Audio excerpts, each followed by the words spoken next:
It has been a little over a year and a half since the siege of Marawi City came to an end, but efforts to rebuild the Maranao capital have been painstakingly slow, given clearing efforts on IEDs and other booby traps left by the vanquished Maute extremists. With that out of the way, the hardest hit locations, or the MAA's most affected areas, are up for yet another snag or hurdle in the process in the overall rehab scheme that PIA correspondent Sweet Lukman takes on in this report.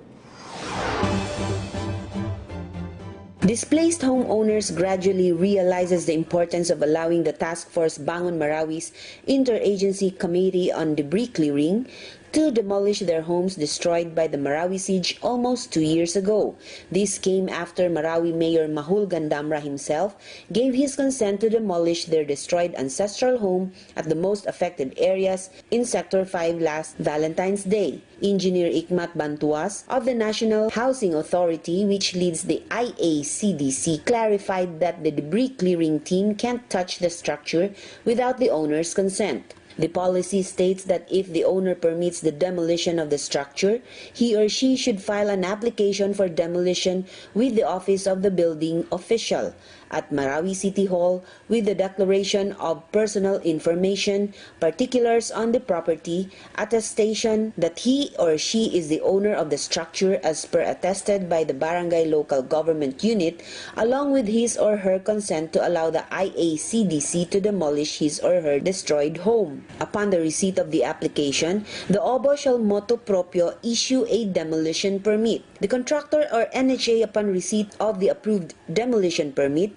shall issue a corresponding notice of demolition to the owner of the building, indicating the time and date of demolition. Should the structure owner fail to show up on the scheduled time despite due notice, it shall be considered a renunciation of his or her privilege to witness the process. The contractor or NHA shall fully document all demolition activities with the presence of an official representative from the concerned BLGU. Any and all personal, valuables, and precious items recovered by the contractor or NHA during the demolition and clearing activities shall be properly documented and turned over to its rightful owner or to the BLGU. The owner shall fully acknowledge the same through a duly signed acknowledgement receipt of all items recovered during the demolition and clearing activities. Without the owner's consent, the contractor or NHA shall submit a letter request to the OBO for the structural evaluation of the structure of those owners who refuse to apply demolition permit during the indicative period or sign a consent to demolish their building. Following the assessment of IACDC, and if it finds the structure still structurally safe and sound,